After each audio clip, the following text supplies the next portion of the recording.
Hare Krishna everyone, welcome and welcome back to Krishna প্রসাদম। আজকের রেসিপিটা যারা একদম মিষ্টি পছন্দ করে না তাদের জন্যে। আজ আমি আপনাদের সাথে শেয়ার করব ঝাল সুজির রেসিপি। তো আমি এখানে একটা মিডিয়াম সাইজের আলু, একটু গাজর বানিয়ে রেখেছিলাম, আর এখানে নিয়েছি কারি পাতা, একটু আদা কুচি, একটু লঙ্কা কুচি, একটু বাদাম, আর মেন উপকরণ সুজি। তারপর কড়াই গরম করে দিয়ে দিচ্ছি সর্ষের তেল। তেলটা ভালোভাবে গরম হয়ে গেলে এবার বাদামগুলো ভেজে নেব। অনেকেই আছেন যারা সুজির হালুয়া খেতে ভালোবাসেন, কিন্তু একবার আপনারা এইভাবে সুজি বানিয়ে দেখুন, আশা করি খুব ভালো লাগবে।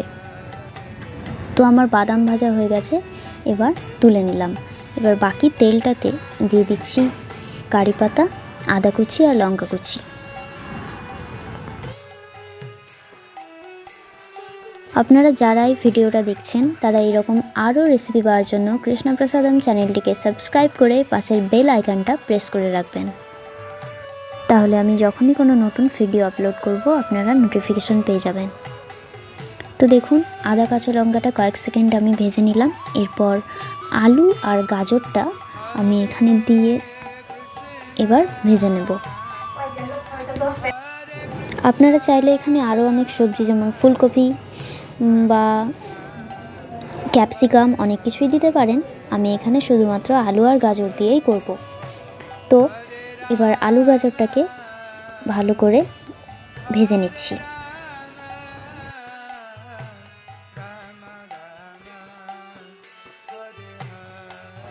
দিয়ে দিচ্ছি হাফ চামচ লবণ আর সামান্য হলুদ গুঁড়ো।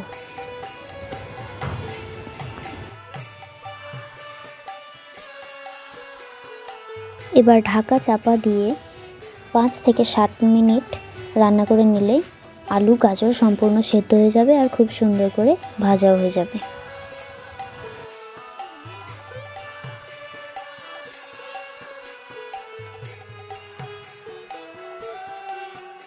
এবার দিয়ে দিচ্ছি সুজিটা দিয়ে গ্যাসের ফ্লেমটা একটু মিডিয়ামে রেখে অনবরত নাড়াচাড়া করে নিতে হবে, নাহলে তলায় বসে যেতে পারে।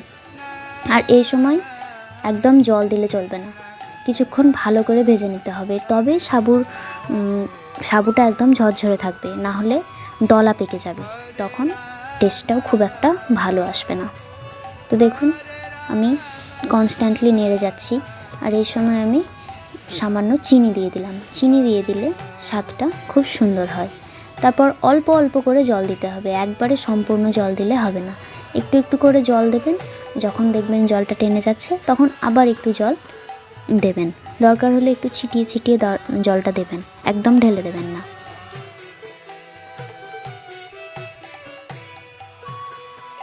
দেখুন সাবুটা কি সুন্দর ঝরঝরে হয়ে আছে, একটুও দলা পাকেনি।